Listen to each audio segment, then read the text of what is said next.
think it's working now. Okay, so this is part 2 of the talk. I know some of you were here for the first part on CF, gastrointestinal manifestations.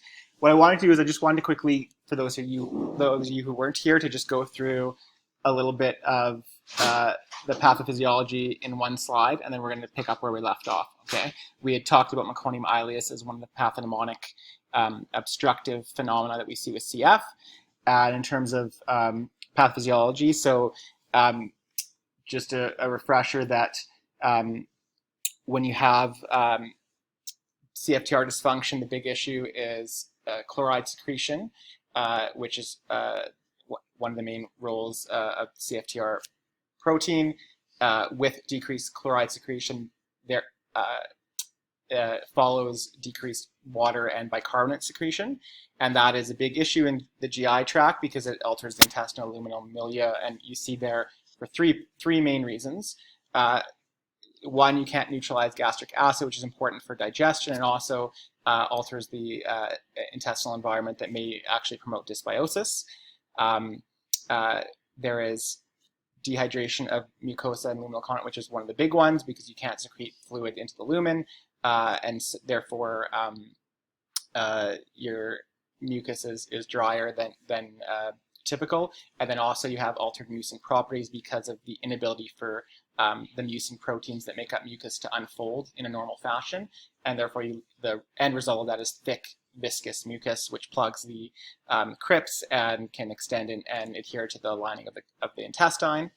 And then, as we put that dotted line there, because CFTR dysfunction may, in and of itself, have a direct effect on smooth muscle function, but even if that isn't the case, we do suspect dysmotility in a large percentage of patients, particularly in the small intestine, and it may be actually through the interaction of inflammation and damage as a downstream effect of some of the end results of the intestinal mucus being affected. And therefore, the analogy is you've got a poor cleaner that's sticking to the floor and a bad broom that's not pushing things along, and so you get this net result at the bottom where you get, just like in the lungs, you get stasis of bacteria, dysbiosis, inflammation, and possibly altered immunity and immune response. And then that then has downstream effects. This is a problem. Where you have, so as I mentioned, suboptimal pH for antimicrobial protein activity. And then also, like I said, damage to the intestine can lead to intramuscular dysfunction, which can feed into this dysmotility. And then increased inflammation leads to increased mucus, and then it becomes a vicious cycle. So this is the, if you remember one slide, this explains a lot of the different pathophysiology in the GI tract. And also, but if you were focusing on more on the obstructive phenomena, such as meconium ileus, and some of the other ones that we're going to talk about, it's here the altered mucin properties and dehydration of the intestinal luminal content that plays a role. So moving on, so that patient if you remember back, who had been diagnosed with meconium ileus, was later found to have homozygous F508 deletion and confirmed diagnosis of cystic fibrosis. It is now 6 years old and reports gradual onset of periumbilical pain over the last 3 weeks associated with intermittent bloating and distension. Is having daily stools. Previously was having 2 to 3 a day, now just having once a day, and they are more firm. And the pain improved after restarting that powder you prescribed. So Simone, what do you think's going on here? Good. Okay.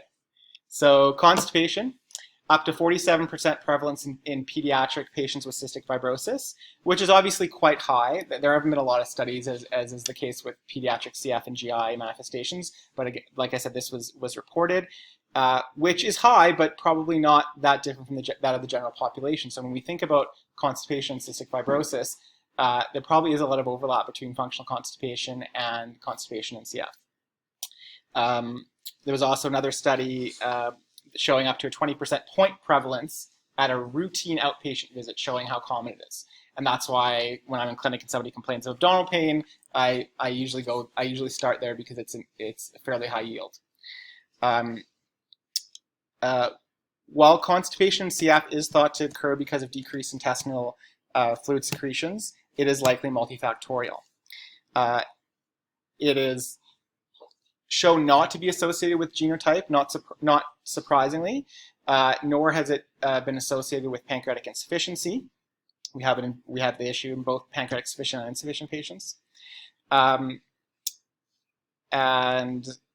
also, not surprisingly, fluid and fiber intake is not significantly different between CF patients with constipation and CF controls. We do obviously know that patients with CF do need to drink more fluids because of increased insensible losses, but that's unrelated to the issue of constipation based on the studies that we have. It is not correlated with higher pancreatic enzyme doses, and I put that as an important point because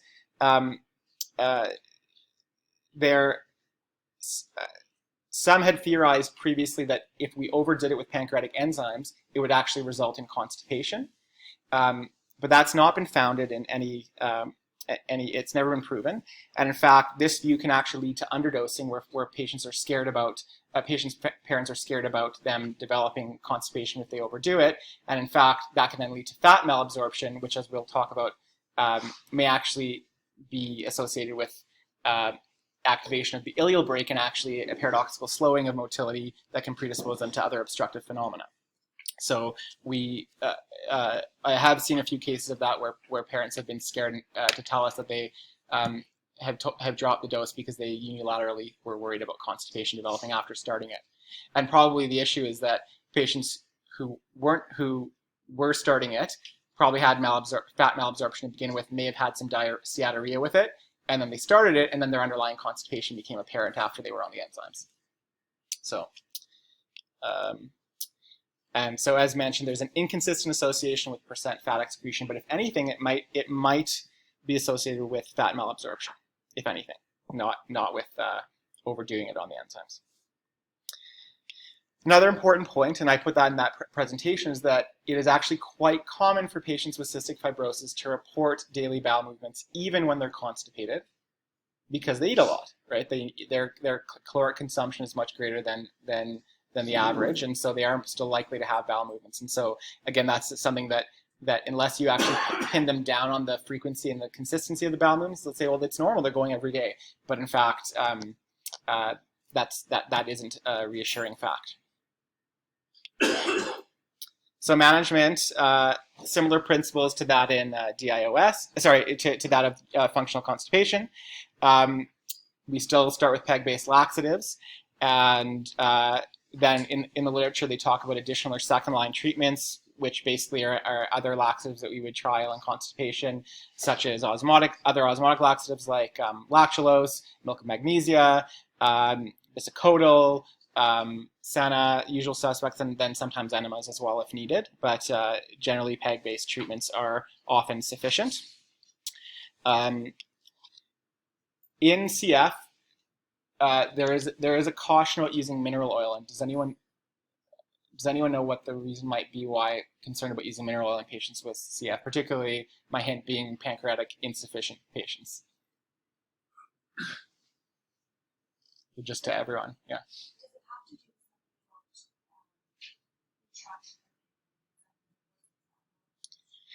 So not necessarily with the enzymes itself, but there was a concern that if you use mineral oil, that it could interfere with fat absorption. Very good, yeah. That hasn't actually been proven. It is, again, not in great detail was the study done, but it was a theoretical concern that had actually caused people to shy away from it. So that is probably not a concern. But the other concern is, if you recall, mineral oil can cause lipoid pneumonia if aspirated.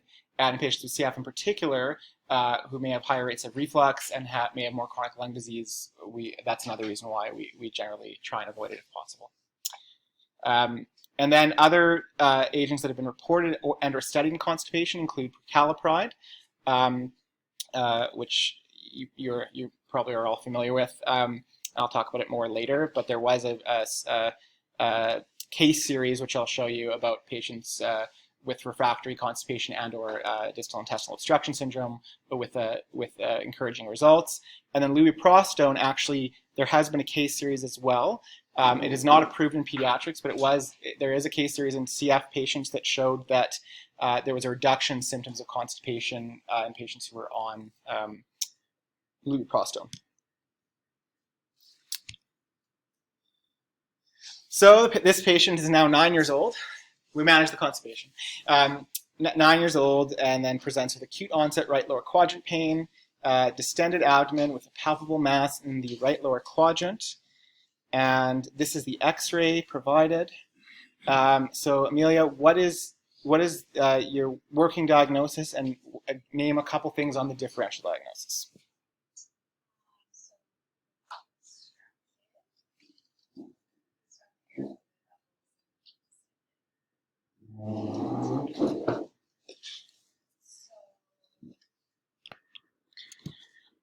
And they recently, well, I'll explain why that's important. They recently reduced pancreatic enzymes to treat their constipation. Okay, so this is a differential diagnosis of right lower quadrant pain. It could apply to anyone, but of course there's some specific unique pleural surface cystic fibrosis, right? Constipation, DIOS, should still be the top of your differential. You can still have constipation presenting with right lower quadrant pain, right? That being said, we're going to talk about some ways to distinguish between DIOS and constipation, okay? Other things that they're at higher risk for are intussusception, so that should definitely be on your differential as well, okay? Appendicitis, as we talked about. Although in somebody with meconium ileus, we talked previously about it, that a lot of surgeons have traditionally done an incidental appendectomy at the time of the surgery if there is an operative management. So you can ask about that before you assume that. Volvulus or adhesions, right? Here are some other ones that are probably more likely in adult patients with CF, but we'll talk about fibrosing colonopathy, which is, again, thankfully more of a thing of the past. Malignancies, patients with CF are at high risk for GI tract malignancies. And they're also at higher risk for Crohn's disease, and so this could be an early presentation of Crohn's disease as well. And then, of course, any other cause, I would have accepted any other cause of acute right lower quadrant pain, like genitourinary causes as well. Could have even thrown Meckel's in there. Okay, so DIOS, or distal intestinal obstruction syndrome. So it's a specific obstructive process to CF. Think of it as a graduated version of meconium ileus, because the location is often the same for the presentation. And instead of being obstructed with thick, viscous meconium, the concern is adherent viscid fecal mass that forms in the ileocecal region. Okay, so it's the same location, same kind of pathology, and it is also very similar to meconium ileus. It's quite specific for CF, as opposed to constipation. So both obviously can present pain or distension. Okay, whereas constipation typically presents more chronically over weeks to months, although of course constipation can present more acutely.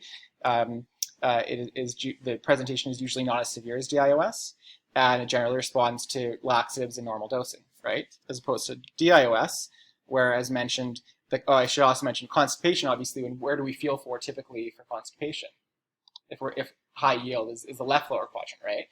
But constipation, of course, is considered to be anywhere along the colon, right? So you can have full colonic distension or loading, or you can have left-sided, right? Whereas with DIOS, the mass is present in the ileocecum, right? So it's a right lower quadrant. That's why I always feel the right lower quadrant in patients presenting with abdominal pain in CF. These are actually, by the way, these are the European ESPGHAN working group definitions that we've recently adopted. So these are actually the criteria. So DIOS, to meet criteria for incomplete, you need those two, right? To then call it complete DIOS, you also have to have evidence of either bilious vomiting, right? Or evidence of air fluid levels on imaging like we saw in that X-ray.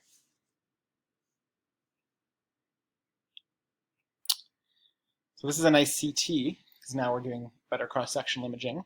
And you see there with the yellow arrows, the inspissated fecalization in the distal ileum, which can actually extend quite substantially. This is an example more in the ileum. They actually showed there on the left side of the picture a relatively decompressed cecum. However, DIOS can also extend and involve the proximal or right colon as well. Okay, but this is just obviously quite a dramatic presentation there. Again, the term being fecalization of the small intestine, and we do see these on some of our MRE images in patients as well in the clinic.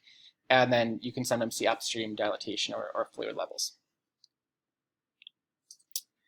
So what are the associations and risk factors? Well, yeah. Biology is, again, when we think about it, it goes back to that slide I showed you. Consequence of CFTR dysfunction leading to altered intestinal fluid and electrolyte transport. Also, CFTR dysfunction leading to effects on fat absorption and motility. So again, all those playing a role. To be honest, we don't understand fully, much like a lot of things in CFGI, but there are some interesting studies that have helped us in terms of associations. There have been some studies showing an association between a severe genotype and DIOS, and there have also been studies showing an association between pancreatic insufficiency or poor fat absorption. And again, this is the theory that fat entering the distal ileum that's been malabsorbed inhibits gastric emptying and prolongs intestinal transit through activation of the ileal brake. And perhaps that's also why there's been an association between DIOS and gastroesophageal reflux disease in CF. One of the most obvious, biggest risk factors is having a previous episode, and that makes sense. But it's also been associated with a history of meconium ileus, and that may be because of the previous surgery. But again, not all patients have surgery, and so maybe again it's just because meconium ileus and DIOS share very similar pathophysiology. And then it's also been associated with constipation. 50%?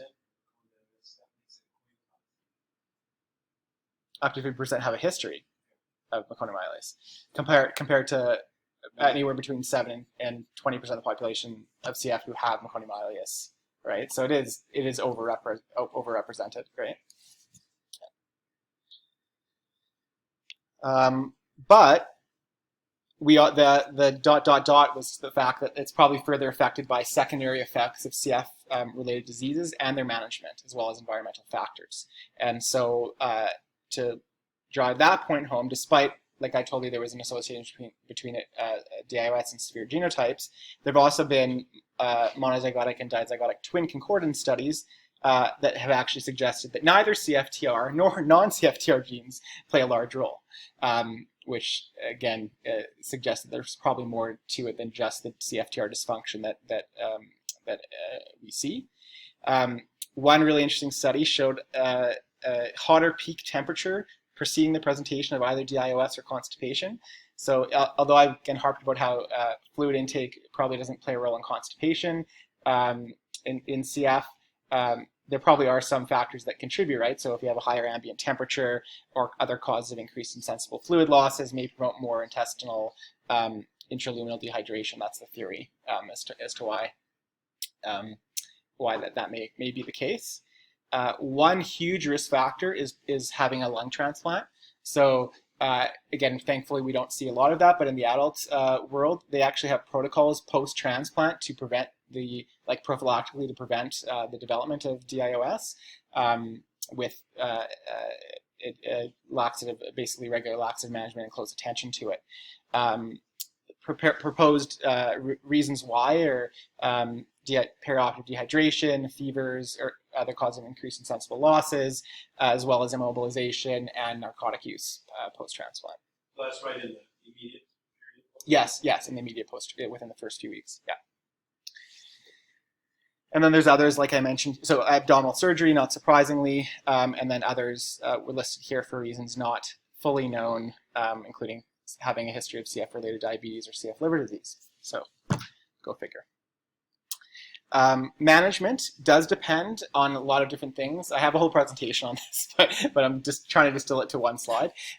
So really, the idea being the goal is luminal rehydration and mobilizing the fecal mass, and however way you attack it depends on how stable they are, how complete the obstruction is, and whether or not you can get the fluid in, and we need large volumes here. So incomplete oral hydration, an osmotic laxative. In the literature, they talk about using PEG up to 2 grams per kilo per day, which actually it doesn't seem like a whole lot for some of our patients, right? So, but then of course they say the maximum is 80 to 100 grams. So based on your weight, that can obviously we can get there in some of our patients, but not in all. They also talk about using iso electric PEG solutions. Yeah. The PEG solution, you can run at 20 to 40 mils per kilo per hour to a max of 1 liter per hour for up to 8 hours. And I've actually been in some centers where they get people with DIOS, and actually they admit them to something like the medical day treatment center, and they will run the solution there over 8 hours, like during the daytime from 8 to 4 or whatever, and then they'll send them on their way and try it again, repeat days if necessary. N-acetylcysteine.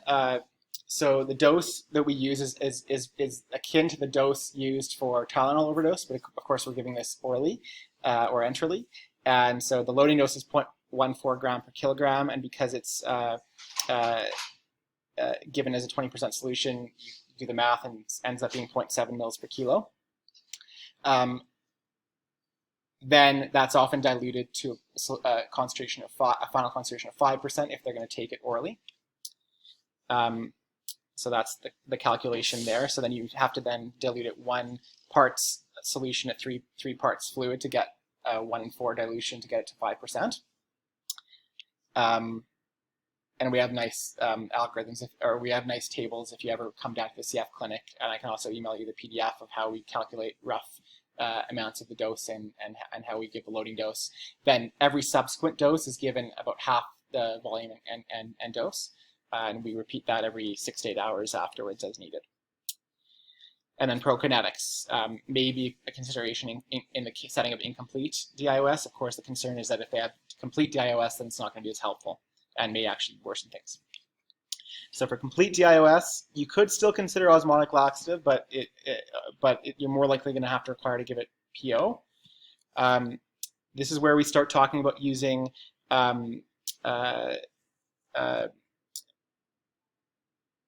isoosmolar or hyperosmolar radiopaque contrast. So gastrografin is the one that's probably used the most commonly, and you can give it either NG at the doses here. Again, the star is the volumes there are the loading dose, and then the subsequent doses you give are half that of the loading dose. Okay, and again, the idea being that gastrografin in and of itself is quite hyperosmolar, and so it's often diluted with the fluid there to get a final concentration that's more isoosmolar. Is our DI department still stocking? Yes.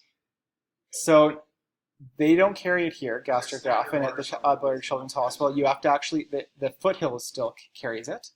And so you have to often ask them to mail or have somebody come and deliver it here for the gastrografin.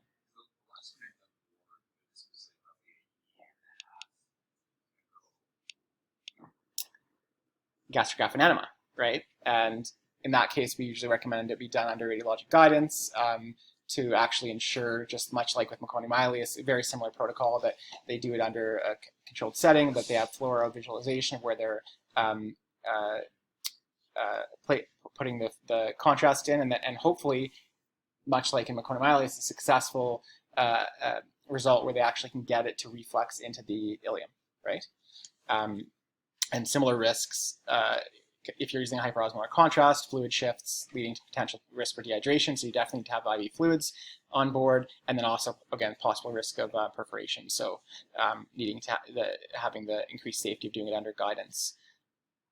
And then surgery is rarely required, and that can involve an enterostomy or with a washout, or in some cases actually resulting in ileocecal resection in the more extreme settings.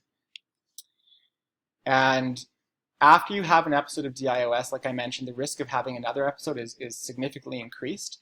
And that's actually led some to wonder, especially based on some of the imaging findings that we've seen in follow-up from these patients, is whether or not DIOS represents an acute exacerbation of a more chronic underlying condition, which is the idea that you've cleared things out, you've cleared out the mass, but there's still the setup is still there.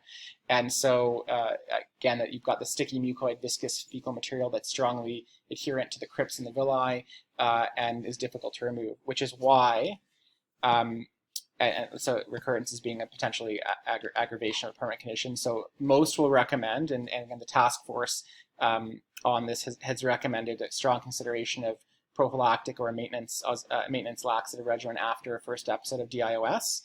And often PEG-based laxatives are used. Like we talked about again with the concept of fat malabsorption, ensure that they are getting adequate pancreatic enzyme dosing. And then there's the other possibilities would be using mucolytics or using other laxatives and Prokinetics. So I want to talk about those briefly. So N-acetylcysteine, we already kind of alluded to it. It is a mucolytic, and I put here where it's supposed to act. It's supposed to disrupt the structure of mucus polymers by substituting, I'm obviously reading this off the slide because I would never remember it, substituting a free thiol group for the disulfide bonds connecting mucin proteins. Okay, so this results in decreased viscosity of the intestinal mucus.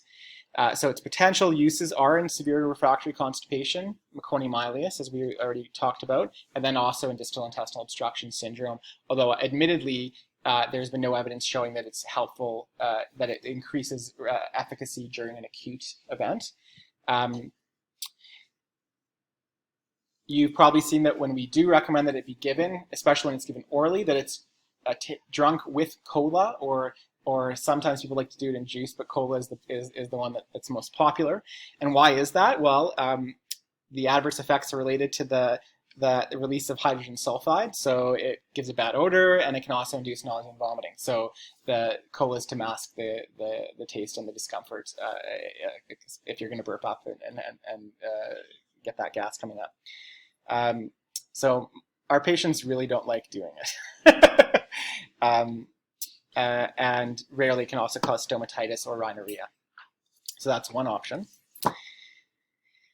I'm just going to quickly talk about the evolution of the prokinetics so I can explain why prucalopride may have some benefit. So this is a little aside, but if we talk about some of the prokinetics, here's that table there shows where some of the receptors are that can affect gastrointestinal motility and where they're situated.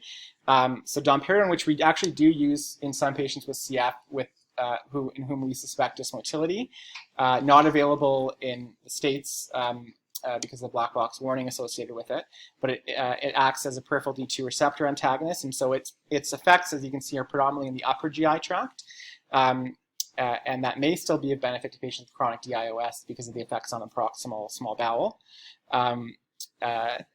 So that's one thing. Erythromycin, we don't use that often, although it's sometimes used for severe refractory reflux in patients with CF.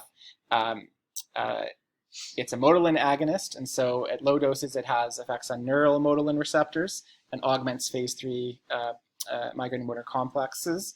And at higher doses has effects predominantly on the smooth muscle receptors, leading to sustained anterioduodenal contractions. So those were, I guess, some of the first prokinetics that were used, but of course the concern about prolonging the QT is a real concern, particularly in some of the patients with CF who are on other antibiotics or other medications that can prolong QT. And then particularly with erythromycin, the issue is that downregulation of receptors over time leading to tachyphylaxis. So the other big group of prokinetics are the 5-HT4 agonists, right? And so they differ in how specific they are for 5-HT4 and what their other non-5-HT4 effects are. So through the dopamine receptor antagonism, of which metoclopramide has obviously an effect on as well, it has antiemetic effects, and it likely also has additional prokinetic properties. Okay, if you're comparing that to cisapride, but then the other downside of that is the risk for extrapyramidal side effects and increased prolactin. So the concern about using metoclopramide long term is real. Through effects on 5-HT3 receptors through antagonism, it can actually slow motility, which would be of the colon, which would be counterintuitive, but it also has some antiemetic properties. And then the 5-HT4 agonism has a specific prokinetic effect. So if you compare those three prokinetics that we commonly have looked at for their 5-HT4 agonist effect, prucalopride has the most specific effect on 5-HT4 receptors. And thus it has an effect on decreasing colonic transit time without some of the other potential benefits as an antiemetic, but also avoiding some of the side effects. So this is a nice illustration that I found as a fellow, which I still refer back to, which explains why prucalopride does not have a QT prolongation effect. We think that the proarrhythmic effect is related to the blocking of potassium channels, the HERG channels. Okay, and if you compare prucalopride to cisapride, so if you can see here, I'll look at prucalopride first. You can see the binding affinity for the 5-HT4 receptor occurs at much lower concentration. So remember that with here on the bottom part of the axis, these are tenfold increases in affinity, right? So it's substantially increased compared to the effects on other channels, particularly the HERG channel. So that's why it doesn't have the QT prolonging effects, because you'd have to use mega doses to actually start affecting those receptors. Whereas cisapride, you can see there's actually a quite close relationship in the binding affinity between, they're quite similar between that of the 5-HT4 receptor and the HERG. So, so this was the one case series in prucalopride. This is the largest case series ever reported of prucalopride in CF, which is why I feel a need to report our experience. But this was in all adult females with pancreatic insufficiency with a history of either refractory constipation or of DIOS. And so they were started on oral prucalopride. And you can see here what's listed as what they were on a regular basis for their laxatives, what their additional laxative use was in the last 12 months. So you can see there are a lot of gastrographin used presumably for episodes of DIOS or really bad constipation. And then actually you can see in one of those patients they had 2 admissions in the last year for DIOS or constipation. Again, this is not a randomized controlled trial or prospective study. This is just reporting their experience. And then the follow-up you can see ranged from 2 to 10 months in the patients after starting the prucalopride. But patient 1 was probably the biggest benefit. It reduced her regular laxative therapy considerably, stopping the senna and reducing the lactulose dose, and then did not have another admission in the subsequent 10 months for DIOS or constipation. In patient 2, there was a minimal response within 6 months of use, whereas patients 3 and 4 were able to reduce their use of gastrographin a bit. So anyways, just to show that there may be some benefits. There was another abstract of a case report out of Montreal about the successful use of prucalopride in CF for acute refractory constipation. So this is a possible therapy. Oh, that's just going. And then the other ones that have been studied, so bisacodyl, stimulant laxative, probably has some additional benefits. Lubiprostone is an interesting one because it stimulates secretion through a different chloride channel, the CLC2. And there are some promising animal studies. So here in this study, in CF mice, it increased gastric emptying time in both normal mice and also CF mice, showing potential benefit on transit. But another study by the same group actually showed, interestingly, not only improved motility, but they actually showed decreased thickness of the intestinal mucus layer, which is kind of promising, and also the downstream effects on bacterial load within the intestine. So that's a promising treatment. Unfortunately, as I mentioned, it's not approved for use in pediatrics, but there was an adult CF case series, like I mentioned, in patients with constipation that there was reports of improvement of symptoms of constipation in that group. Sorry?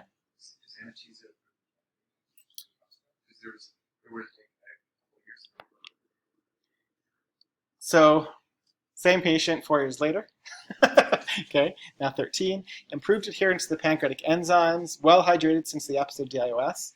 but now presents with acute severe right lower quadrant pain coming in waves and vomiting. And this is the x-ray here. You can tag team this one, but the clue being it was on the differential for right lower quadrant pain that we had just discussed.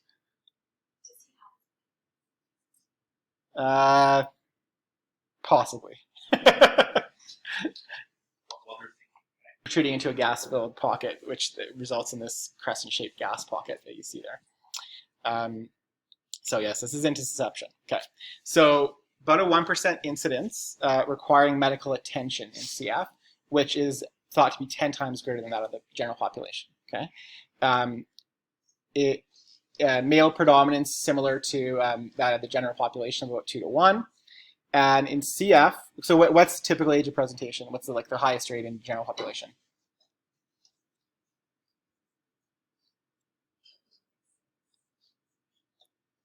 Typically infant, right? Like late infant, six to 18 months, right? And then yes, under the age of 5, over the age of 5, you have to think about other pathologic lead points, right? So again, not surprising because CF, there are thought to be some pathologic lead points that can play a role. There's thought to be a bimodal age of presentation where the peaks are in infancy and age 10. But like I mentioned, it can also happen in adults. So any patient with CF presenting with right lower quadrant pain, you should strongly consider this as a possibility and consider an ultrasound, obviously knowing that it's a better diagnostic tool than an x-ray. Clinical presentation resembles that of the general population, but obviously because there's a broader differential diagnosis, sometimes and in adults actually it can present more insidiously, that sometimes there can be a delay in diagnosis.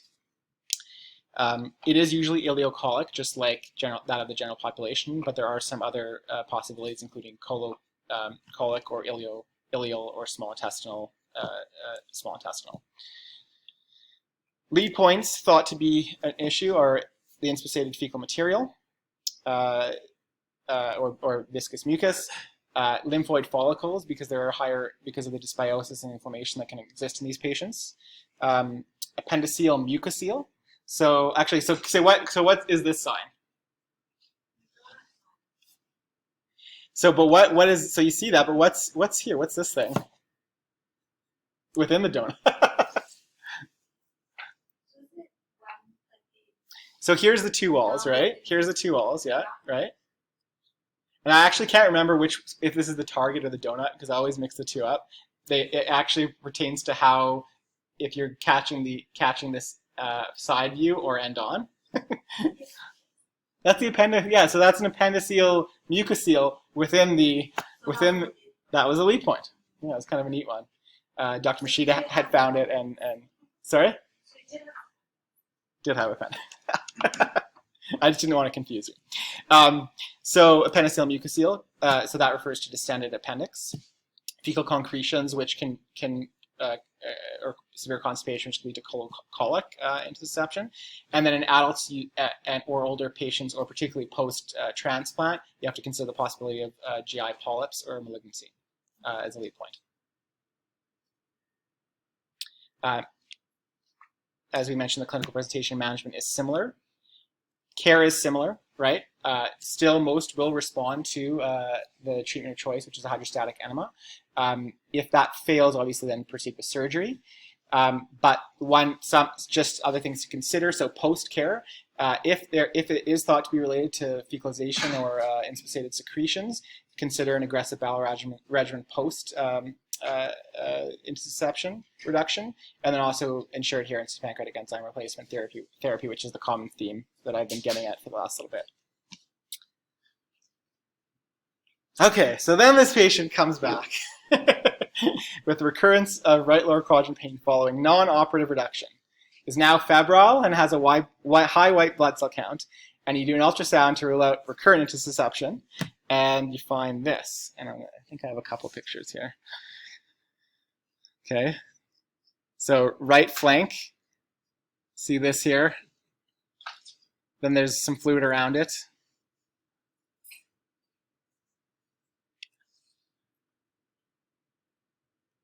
There's a question mark at the bottom as to what it might be. Could be, yeah. What did they reduce it Hydrostatic reduction, like with a NMR. Yeah, yeah. So then here's so what's the problem here? So you see a distended appendix. Okay. So there's no evidence of perforation on the ultrasound that you could see.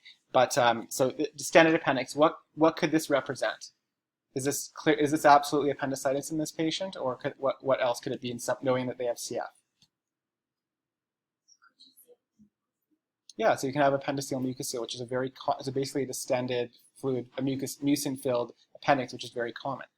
So, being the wise radiology colleagues that they are, they actually did some other things. So they show that there's hyperemia, right? So this is the appendix. It looks like a bowel loop. It's so big, right?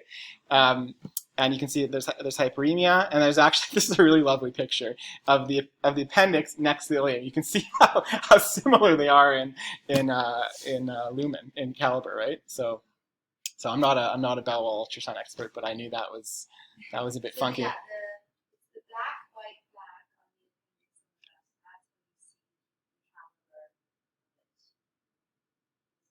you see the So appendix and cystic fibrosis. So yeah, so what some people refer to as an appendiceal mucosal, or otherwise referred to as simply mucoid distension of the appendix, is quite common, and as mentioned, it's related to thick viscid luminal contents that can also fill the appendix. It is often an incidental finding. Some patient cases with mucoid distension are associated with intermittent right lower quadrant pain, and sometimes it's been reported with intussusception, as I mentioned, as a potential lead point, but it's often thought to be asymptomatic and not necessarily of clinical significance. I put the mean diameter here for interest. So they have done studies where they've measured the luminal diameter by ultrasound and/or CT in both pediatric and adult patients, and these were the mean diameters found. So, out of interest, what do we call a considerable amount of dilation when we're talking about appendicitis? 6 millimeters. Very good. Yeah. So, the average patient has a diameter that is larger than that, making that criteria really useless when you're actually considering appendicitis in a patient with CF. So what are some things that might help distinguish is that when you're doing an ultrasound, for example, again, one of the other criteria they use is tenderness when they're right. So if there's not tender, that would be more fitting with a mucosal that's not of significance. Or if you have inflammatory fat stranding, or if you have periappendiceal fluid or hyperemia, those would all be important. The other thing is that by CT, if you have a mucosal, because it's often filled with viscous mucin material, you often see a hyperattenuating content within the appendiceal, within the appendix. So that would be another potential distinguishing feature between that and that of appendicitis. Whereas acute appendicitis, I was alluding to this later, is actually thought to be less common in pediatric CF compared to control pediatric patients.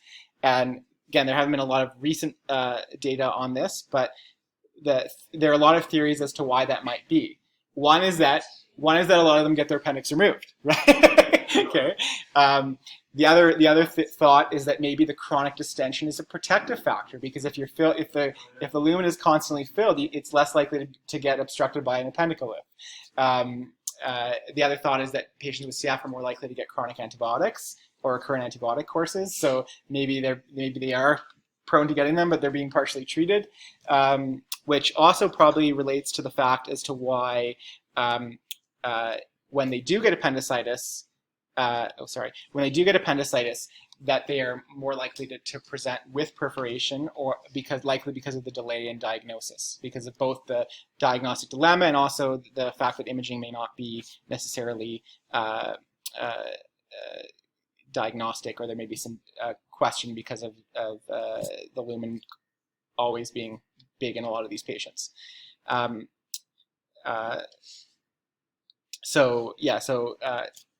Big take-home points. This is a CT showing a large appendix with that hyperattenuating content within it. And so then the take-home point is that appendiceal enlargement is not a valid criterion for the diagnosis of appendicitis. So why don't we leave it there, and I'll finish part 3, I guess, later.